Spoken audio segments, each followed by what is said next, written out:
so much, David, for that very generous introduction, and let me thank your whole team who have organized the conference, your funders, the various departments and other sponsors, President Lawrence. It's a great pleasure to be here, and I couldn't be happier to be speaking now after the three previous papers and the discussion, which I found absolutely riveting. I thought all three of these talks, they had rather different angles, but the resonances among them were quite extraordinary, as was the discussion. And I think, in a way,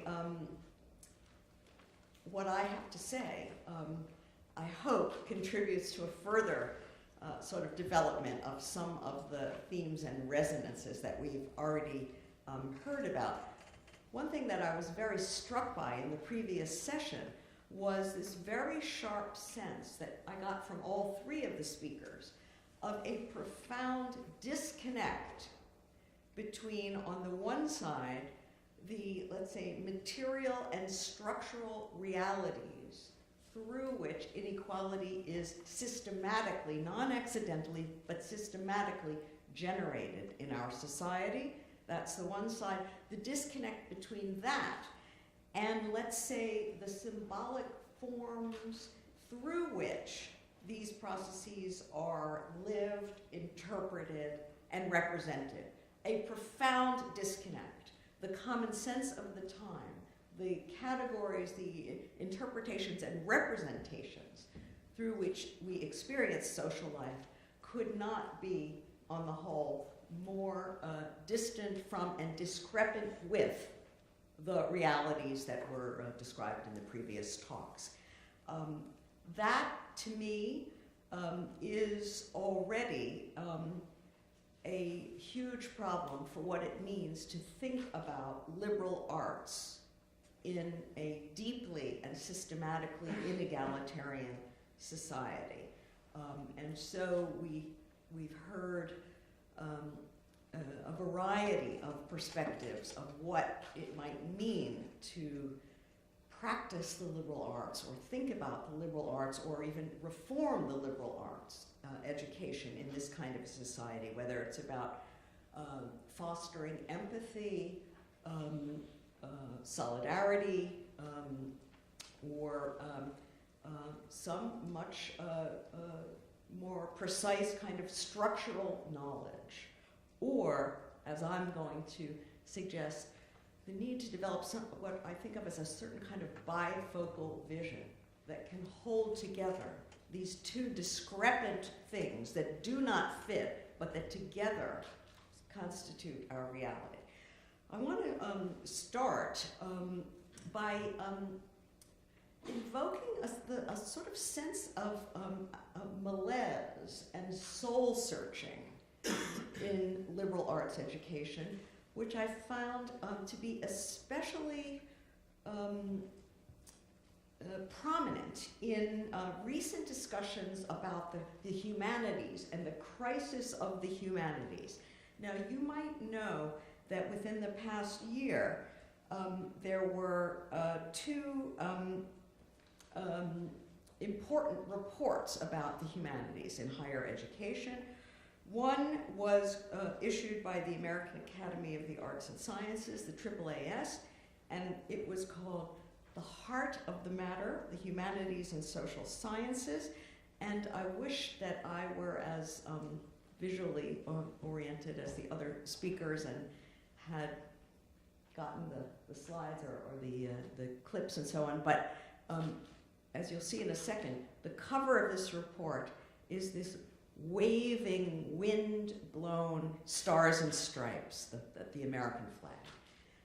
The second report was issued by Harvard University, and it was called The Teaching of the Arts and Humanities at Harvard College, Mapping the Future, and it had a representation of a classical sculpture of a Socratic figure offering a lamp to some kneeling figures. So two very different images of the humanities and the liberal arts, both aimed at addressing what their authors experience as a crisis of the liberal arts.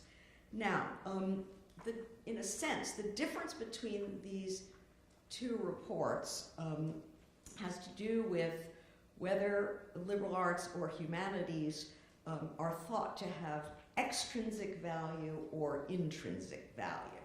So the extrinsic value people, and that's the AAAS, they stress the instrumental value of humanities studies as a means to other ends.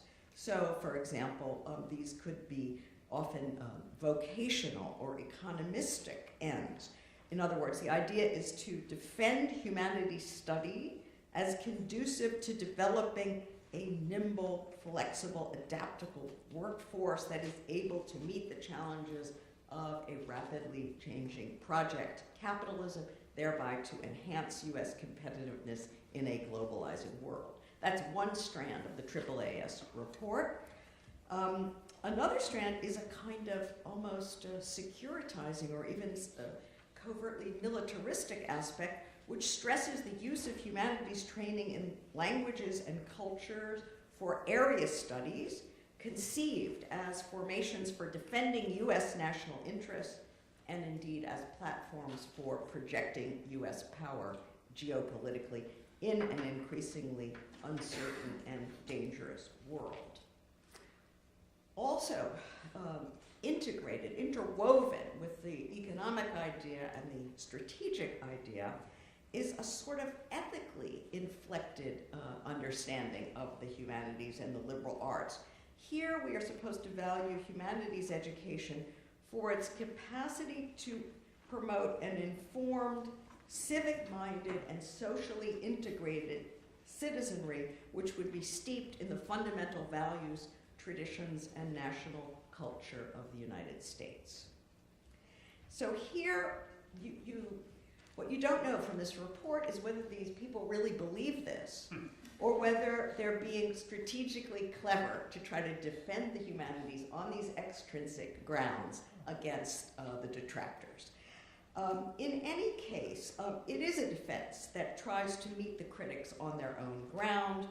One accepts the idea of economic competitiveness and capitalist growth, which maybe in some quarters is used against the humanities, and now you say, but don't you see, humanities education actually promotes these ends. Or you accept the desirability of enhancing US power abroad while insisting, maybe counterintuitively, that it is humanities scholarship, not necessarily technological education, that works to advance it. Or you endorse the objective of a civic society premised on a shared ethos, or as it's often called, a common core, while arguing that, again, it's humanities education that is indispensable for achieving it. So in each case, a defense is being formulated by means of a certain discursive reversal. That is, by turning arguments that are typically made against the humanities into rationales for them. Now, this is the strategy, as I say, that was on full display in this much discussed AAAS report, The Heart of the Matter, the Humanities and Social Science. The subtitle of this report says it all. Quote, for a vibrant, competitive, and secure nation. Now, I don't want to discuss this remarkable document in any further detail, but let me at least say, and I think probably already many of you will be thinking along these lines, that this strategy for defending the humanities or the liberal arts education exacts a very heavy price.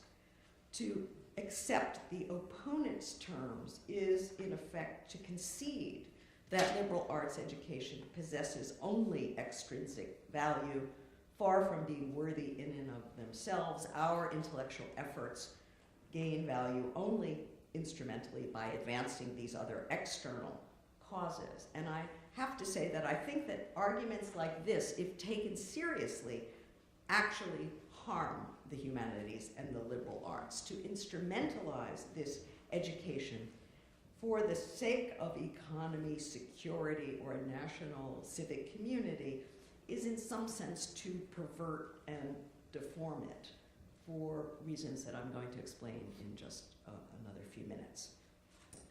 So it's no surprise that Harvard University, feeling it was facing also a crisis of the humanities, largely eschewed that extrinsic strategy and issued a counter report, which, as I said, is called The Teaching of the Arts and Humanities at Harvard College, Mapping the Future.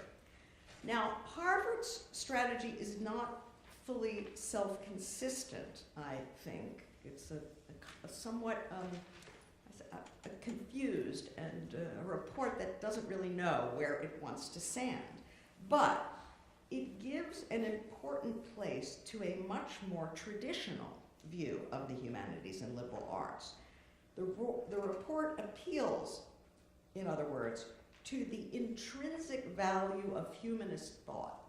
Now that's the standard rejoinder to the extrinsic view. And in its usual form, this intrinsic argument has to do with, as the Germans call it, Bildung. That is the cultivation in the individual of intellectual and spiritual depth, richness of imagination, and moral capacity. Now, these results are achieved on this very familiar traditional view through the sort of, let's say, sentimental education that initiates the individual into a higher realm, removed from the crass instrumentalities of economy and of politics. This is a realm that houses the greatest achievements of civilization, hence that cover of the Harvard report, the classicizing representation of philosophy. It's the realm of the best literature, philosophy, history, and fine arts, all of which are to be savored in a disinterested way for their own sake. The idea is that it is through contact with the great works and through them with the great minds that produce them that the cultivated individual will eventually take up her, or perhaps more often his, rightful place in what Richard Rorty once famously called the conversation of mankind. Well, this is far less crass than the AAAS approach, but I think this strategy, too, is quite problematic. I want to briefly register two difficulties with this approach, each of which has something to do with, and in a certain way also complicates, the obvious worry of the elitism of this approach, right?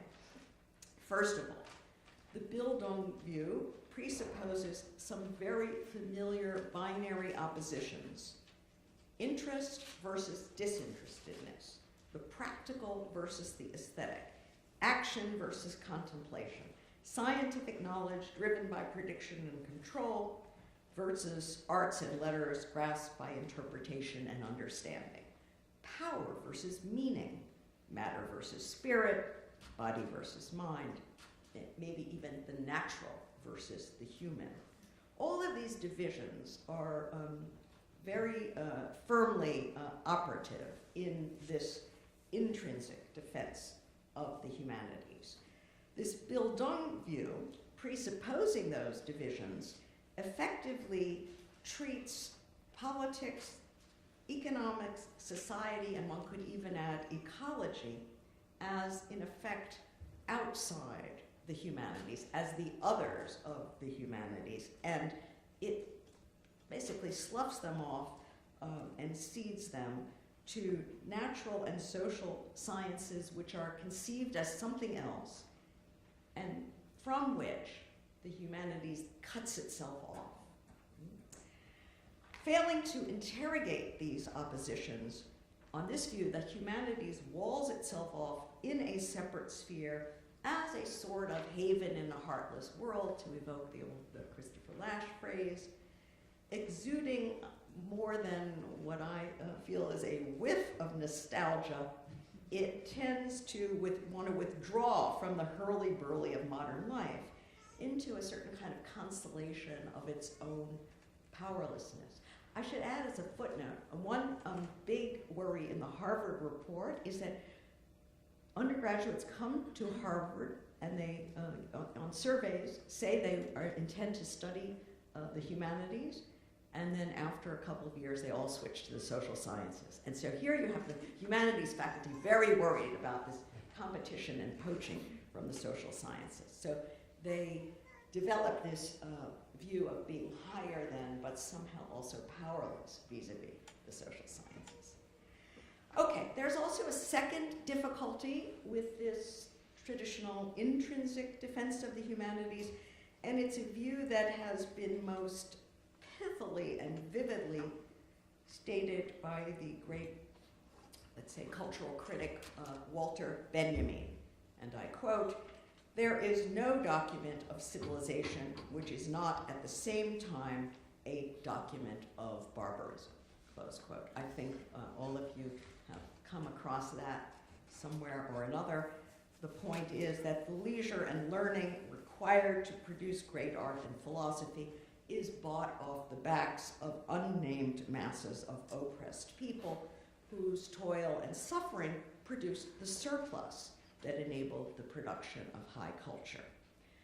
This coexistence, side by side, or perhaps cheek by jowl, of works of exquisite beauty, sophistication, and depth, with the crudest coercion and the cruelest domination, has to give every one of us in the humanities great pause. If we are going to celebrate the beauty, sophistication, and depth while ignoring the coercion and domination, we would be violating humanism's own most cherished values. Now, in fact, my two objections to the Harvard stance are closely connected. Historically, the humanities were linked with leisure, aristocratic privilege, and disdain for work. Hence, the long-standing historical difficulty that subaltern classes of all types, women, colonials, peasants, slaves, workers, have had in claiming a place for their experiences, their voices in these disciplines. Now, it's true that there has been a significant shift with the emergence of modern commercial and industrial society and with the rise of the bourgeoisie, which asserted its status against declining aristocratic strata, in part by claiming access to the best that has been thought on a new basis, whereby involvement with the business of accumulation was no longer so dirty and disqualifying. But this was not easy, and it didn't fully succeed, although the bourgeoisie developed for this purpose a strategy whose effects we are still feeling. It was a strategy of, let's say, separate spheres, whereby one could be at once a bourgeois and an homme, not to mention a citoyen, let's leave that aside, but that is, one splits oneself into two parts, a spiritual or human part oriented to arts and letters, and a functional or social part grounded in social class oriented to action, utility, and interest. This division intersects in interesting and complicated ways with the famous Victorian separate spheres division that feminists have criticized, although it's not identical with that. Higher education and scholarship have only slowly accommodated these and many other important subsequent historical changes. I'm thinking of the expansion of the franchise, the expansion in our time, or maybe I should say in my lifetime, of post-secondary education, both of which de-bourgeoisified the humanities to a certain extent. But I would suggest that the historic association of the humanities with leisure, privilege, and disinterested contemplation of the best has not fully disappeared even in this day. And these aristocratic strains still pose obstacles to those who would hope to access humanities from outside the circle of privilege, even though, it must be said, there have always been subaltern writers who constitute a revolutionary counter-tradition within the humanities, a whole tradition stretching, let's say, from William Blake to Toni Morrison, if you like. This counter-tradition of thinkers have sought to register in the humanities the costs in suffering, oppression, toil, and alienation on which the aristocratic and bourgeois traditions have always rested. Now that's already an interesting move, to try to internalize it inside the humanities. In any case, here are two fundamental objections to the traditional defense and practice of liberal arts. Seeking to avoid instrumentalization by polity and economy, proponents of the Bildung view wall themselves off in a kind of a ghetto of the best, making a virtue of their irrelevance, and one would have to add their moral obtuseness.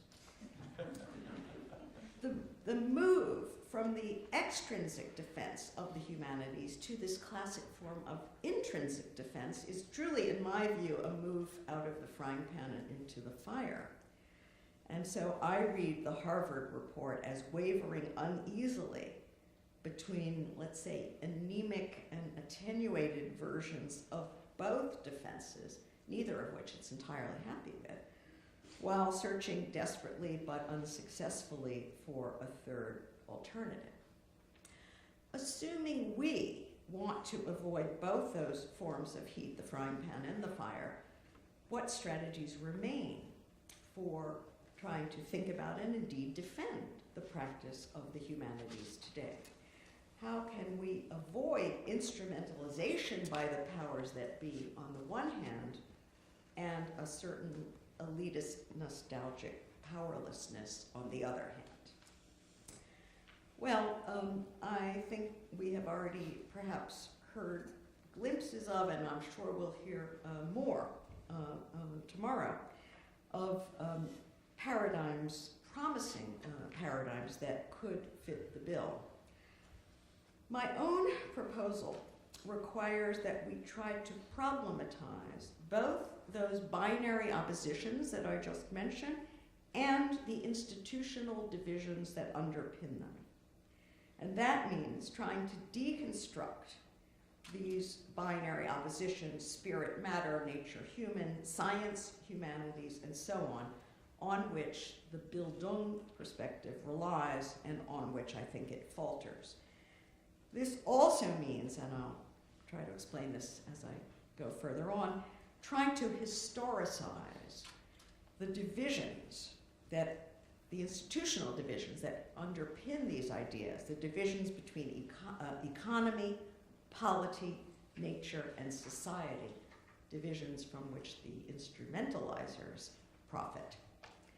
In other words, it means connecting the study of history, philosophy, literature, and art to the study of society, in which I include not only economics, sociology, and political science, but also technology, ecology, and psychology. But even more important than that, it means, in my view, practicing the humanities in the face of injustice, and that's the title of my talk, without averting our gaze, bringing together within the same frame both the barbarism and the beauty. Now, in the remainder of my time, I want to try to present an example of the sort of thing that I have in mind. I'm going to do something I don't think I've ever done before, which takes me far outside my normal comfort zone, but I want to try to offer a reading of a literary work, which I think helps us to sort of understand this problem. It's Kazuo Ishiguro's 2005 novel, Never Let Me Go. I don't know how many of you have read it, but if nothing else is accomplished here, I hope many of you will, after this talk, go out and read it. The novel follows three friends, Kathy, Tommy, and Ruth, who inhabit a very peculiar social order. When we first meet them, they are children living at what appears to be a high-end English boarding school called Hailsham. This story resonates for me so deeply with what we heard just a while ago about schools and privilege and structure. So just try to hear what I'm saying with that background in mind.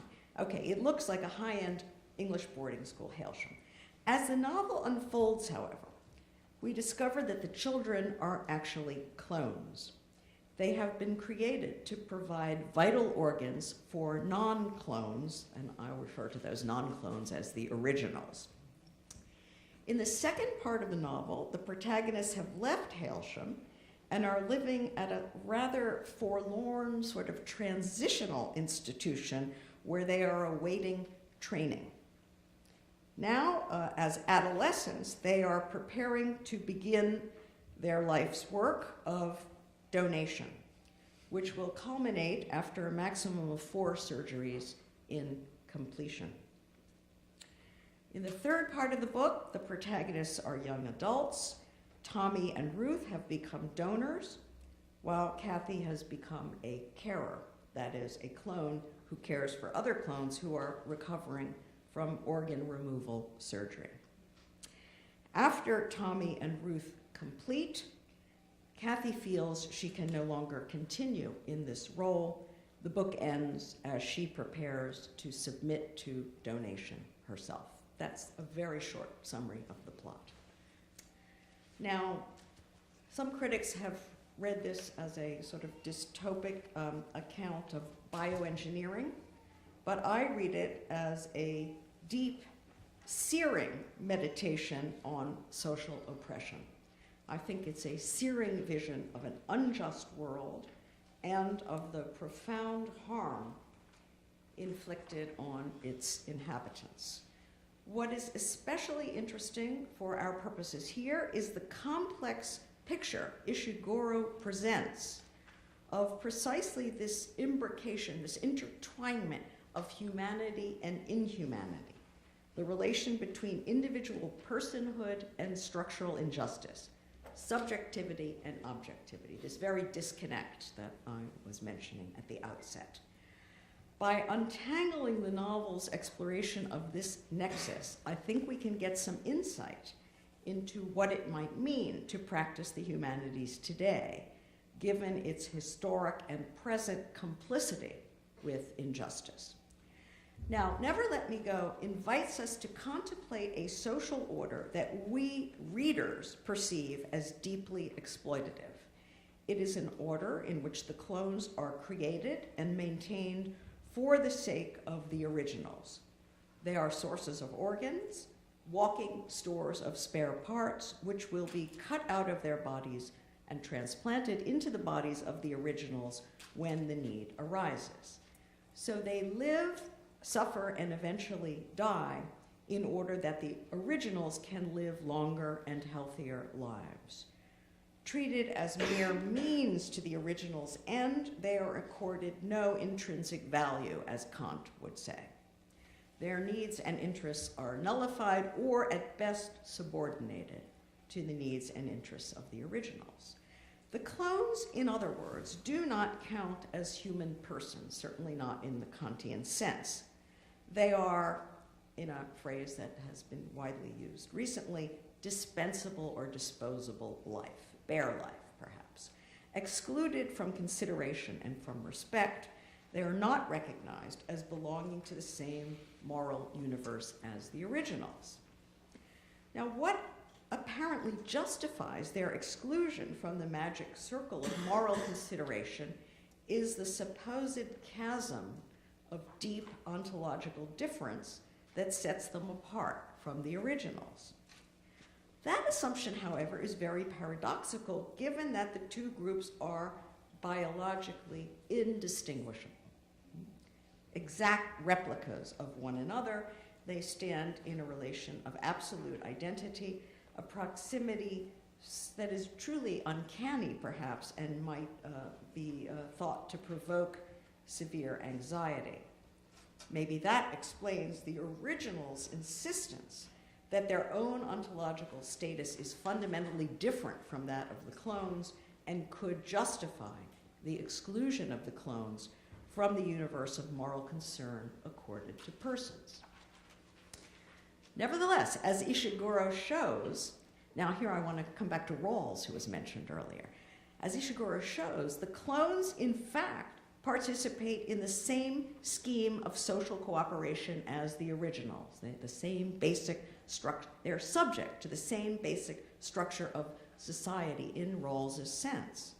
The two groups operate jointly under a common set of ground rules, which dictate that the life substance of the one be placed at the disposal of the other, that it be made available for the original's benefit, irrespective of the harm inflicted on the clones. So the two groups, originals and clones, participate in a single shared bioeconomy, a common biopolitical matrix of life and death. The originals rely on the clones for their own survival, yet they deny them the standing of partners in interaction. To us, the readers, this situation is unjust. We recognize a deep mismatch between the restricted circle of those who count as subjects of justice, originals only, and the larger circle of those who are jointly subject to the society's basic structure, originals plus clones. And we deem this incongruity, this mismatch, to be morally wrong. For us, accordingly, justice requires that all who are governed by a common set of ground rules be recognized as counting, in the sense of belonging to the same moral universe. All of them deserve equal concern, and for this reason alone, the social order portrayed in Never Let Me Go is deeply disturbing. What makes the world portrayed there truly horrifying, however, is something else. The book's protagonists do not perceive it as we do. The clones do not see their situation as unjust. They were created for and socialized into this highly exploitative order because it is the only social order they know. Its terms appear natural and normal to them. Now, it is true that one of them, Tommy, is often angry.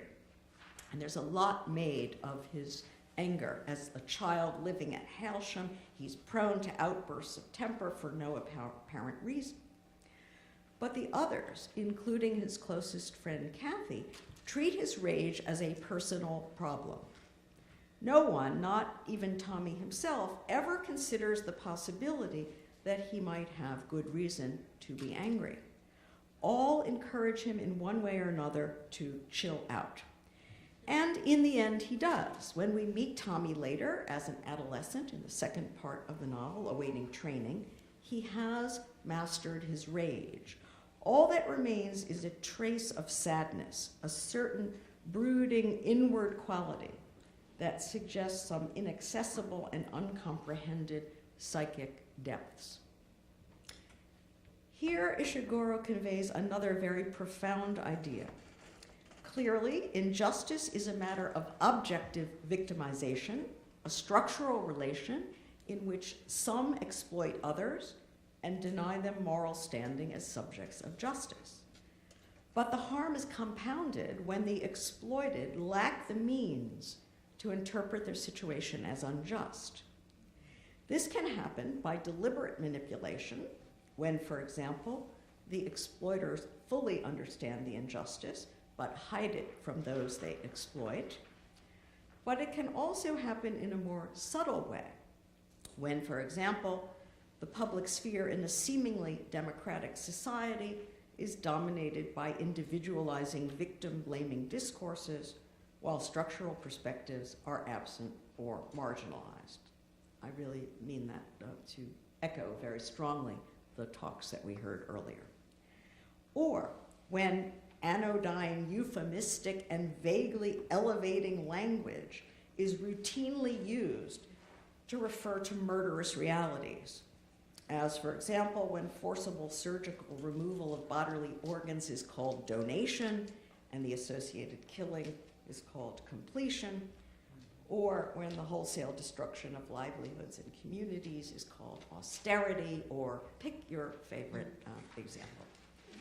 In such cases, the dominant interpretive schemas reflect the experience and serve the interests of the exploiters.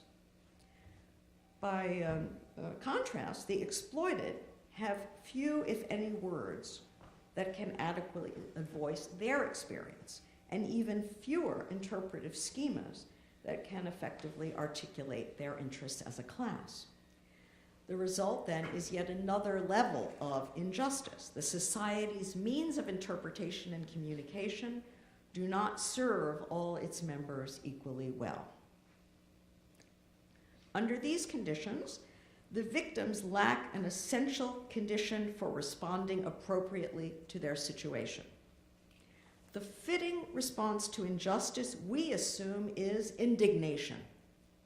But that response is possible only where the exploited have access to interpretive schemas that permit them to categorize their situation not simply as unfortunate, but as unjust. Failing that, they tend to blame themselves. Convinced that their inferior status is deserved, they bury their legitimate anger and tie themselves in emotional knots. And so an injustice in the social organization of discourse produces psychological fallout. Never Let Me Go works through some of these repercussions. At first, during most of their years at Hailsham, the clones do not know they are clones. Ignorant of the terms of the social order into which they are being inducted, they do not know that they are being raised to supply body parts for an Uber class. Much of the drama of the novel's first section inheres in a series of incidents in which the children encounter anomalies in their situation, hints of another darker order underlying what looks to be their relatively carefree school days. Meanwhile, the reader, who is herself initially in the dark, comes to understand the truth and waits anxiously for the clones to grasp it too. However, our hopes for a cathartic revolution, that's a good Freudian revelation, but also revolution, remain unfulfilled. We watch with growing consternation as the protagonists repeatedly verge on uncovering the truth, only to pull back from the brink again and again. Unable or unwilling to entertain such a terrible knowledge, they ignore the hints, explain away the anomalies, and concoct increasingly far-fetched rationales in order to shield themselves from a devastating truth. Eventually, little by little, they do learn the truth, but by that point, they are not disposed to feel indignation. Responding with sorrow rather than anger, the adolescents find their situation unfortunate, but they do not judge it or the basic structure that underlies it to be unjust, nor do they contemplate collective protest or revolution. On the contrary, they latch onto the promise of escape for a lucky few. Specifically, they become obsessed with the possibility of what are called deferrals, as rumors spread among the clones that it is possible, under special circumstances, to postpone the start of one's organ removal surgeries for 3 years. To qualify for a deferral, so the rumor goes, a clone couple must demonstrate that they are truly and deeply in love. Now, this idea that being in love could be a basis for postponing forcible surgical dismemberment is quite an extraordinary idea. It's an urban legend, of course, and it posits a link between affective individuality and intrinsic value. The premise is that a being that had been thought to possess only extrinsic value, and thus to be a mere means to others' ends, can be elevated, at least temporarily, into a being that is valuable and deserving of consideration in its own right. The further premise is that what enables this transmutation is the interiority and individuality of that being as embodied in this affective experience of romantic love. What confers value then is personal subjectivity. The young adult clones invest all of their hopes in this idea. It offers them considerably more than the promise of 3 more years of relative bodily integrity. It allows them to see themselves as something more than walking collections of spare body parts. It tells them instead that they are unique individuals, irreplaceable persons, each with a singular inner life. It turns out that the clones got this idea of themselves at Hailsham, the boarding school at the beginning, which we now learn was founded as a progressive alternative to the squalid hostels where clones had been previously stored. Squeamish about the conditions under which their biological duplicates were warehoused, sentimental liberal reformers had conceived the idea of a special school where clones would be educated and thereby proved to have souls. Although this experiment was later deemed a failure and Hailsham was shut down as the right wing triumphed and reimposed the barracks model, Hailsham was, during Kathy and Tommy's stay there, a strange compromise formation which positioned its inmates in a kind of limbo, hovering undecidedly between persons and biomaterial. Here, Ishiguro reveals another very powerful insight. Individuality, he tells us, is a double-edged sword. On the one hand, it's the mark of personhood and of intrinsic value, hence the admission ticket for moral consideration. On the other hand, it is easily made into a ruse of power and instrument of domination. When divorced from a structural understanding of an exploitative social order, individuality can become a fetish, a substitute for critical thinking, and an impediment to overcoming injustice. In so-called democratic mass consumption societies especially, individuality is the dominant form of ideology, the chief way in which subjects are interpolated, as Althusser would have said. It is as individuals that we are exhorted to assume responsibility for our own lives, encouraged to fulfill our deepest longings by purchasing and owning commodities, and in general steered away from collective action toward so-called personal solutions. In other words, invited to seek deferrals for our own precious, irreplaceable selves. Never Let Me Go provides a masterful account of this paradox of individuality. What is most cruel and perverse about the world it depicts is that the protagonists are sold a bill of goods. Socialized to think of themselves as individuals, they cannot get past the idea, even when the truth becomes crystal clear, they are actually bags of spare parts created to be cannibalized. The book's closing line concentrate this paradox in a very sharp, to me almost unbearable form. These lines are spoken by Kathy, who is now in her early 30s. As a carer, she has spent the last 12 years nursing her fellow clones, including her very close friends Tommy and Ruth. She has tended their frail, depleted bodies, successively dispossessed of one vital organ after another. Now, with both friends gone, Kathy can no longer bear to continue her work. Having decided to start donations of her own, she anticipates completion and looks back on the course of her life. And now I'm going to give you a long quote. This is practically the very end of the book. She says, "The memories I value most, I don't see them ever fading. I lost Ruth, then I lost Tommy, but I won't lose my memories of them. I suppose I lost Hailsham too. Once I'm able to have a quieter life in whatever center they send me to, I'll have Hailsham with me, safely in my head, and that'll be something no one can take away. The only indulgent thing I did just once was a couple of weeks after I heard Tommy had completed. I drove up to Norfolk and found myself standing before acres of plowed earth. There was a fence with 2 lines of barbed wire.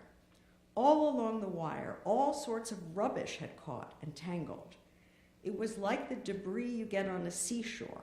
The wind must have carried some of it for miles and miles before finally coming up against these trees and these 2 lines of wire. As I stood there, looking at that strange rubbish, feeling the wind coming across those empty fields, I started to imagine just a little fantasy thing, because this was only a couple of weeks since I'd lost him. I was thinking about the rubbish, the flapping plastic in the branches, the shoreline of odd stuff caught along the fencing. And I half closed my eyes, and I imagined that this was the spot where everything I'd ever lost since my childhood had washed up, and I was now standing here in front of it. And if I waited long enough, a tiny figure would appear on the horizon across the field and gradually get larger until I'd see it was Tommy, and he'd wave, maybe even call. The fantasy never got beyond that. I didn't let it, and though the tears rolled down my face, I wasn't sobbing or out of control. I just waited a bit, then turned back to the car to drive off to wherever it was I was supposed to be. And that's the end of the quote.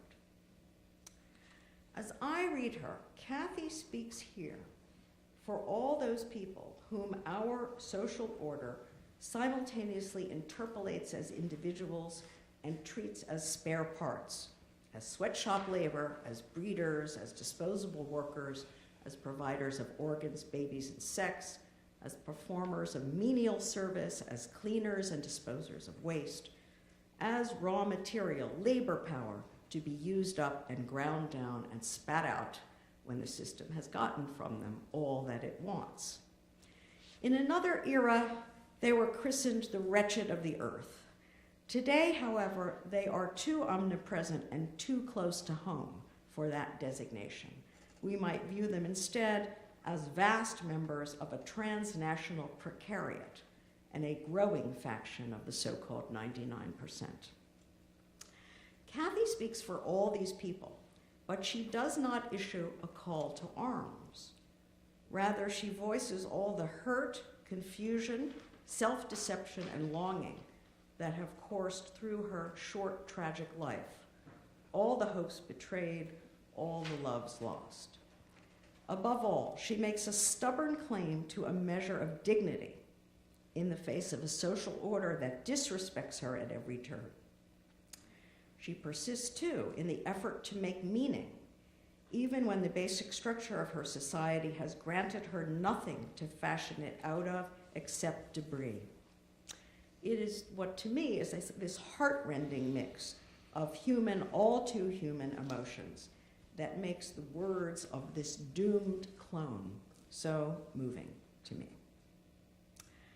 Now, I've dwelt on Ishiguro's novel because I think it offers some very profound insight into the relation between subjectivation and exploitation, between the interpolation of individuals as persons, possessed of humanity and deserving of dignity on the one hand, and the inhumanity of structural oppression on the other.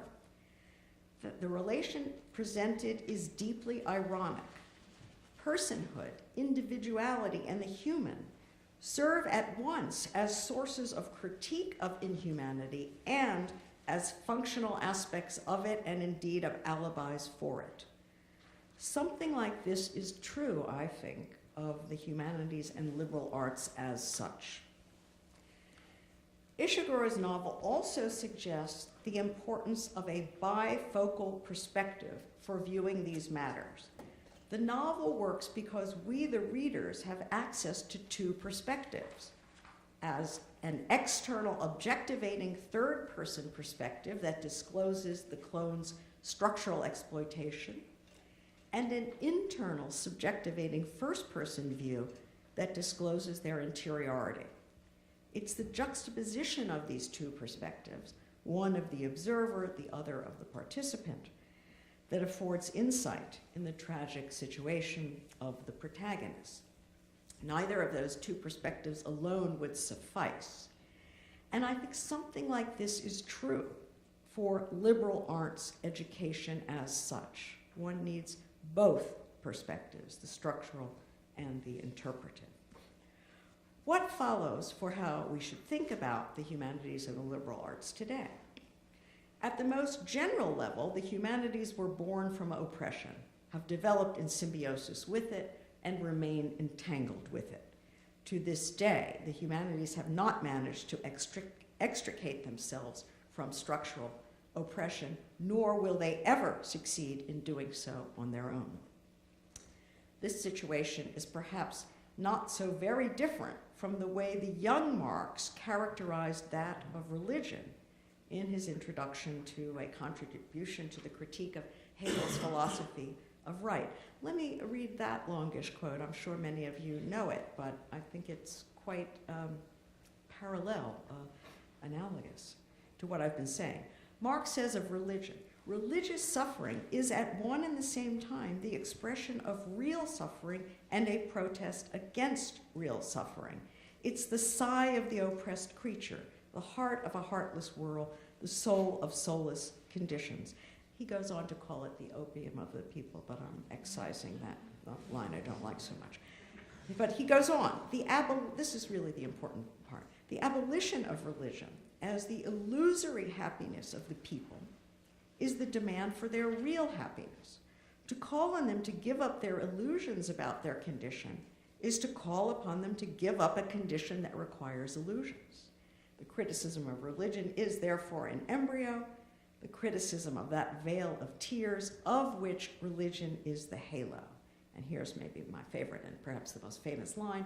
Criticism has plucked the imaginary flowers on the chain, not in order that man shall continue to bear that chain without fantasy or consolation, but so that he shall throw off the chain and pluck the living flower. It's still wonderful writing. Now, I think if you substituted something like the terms humanities and liberal arts in that long quote for the term religion, you would have something like the way I'm proposing we understand our situation. What is to be done, apart from overthrowing capitalism? My proposal is inspired by the intervention of my former colleague at Northwestern University, Gerald Graff, in the so-called theory wars of the 1980s. Faced with a fierce polarization for and against literary theory, Graff offered the ingenious suggestion that we teach the conflicts. Faced today with a crisis concerning the place and value of the humanities in a deeply unjust globalizing world with powerful economizing and securitizing logics, I suggest analogously that we teach this crisis. We, and I mean liberal arts humanities scholars, can't do this all on our own, of course, but only in collaboration with our colleagues in the social and natural sciences, whom I suggest we consider our partners and not our competitors, as Harvard did. We can only do this, in other words, by following Ishiguro in crafting a bifocal vision, by connecting subjectivity and objectivity, humanity and inhumanity, interiority and exteriority, first-person experience and third-person observation, explanation and understanding, the making of meaning and the exercise of coercion. In other words, by revealing the links, the unmistakable links between exquisite sensitivity and barbaric exploitation. Thank you.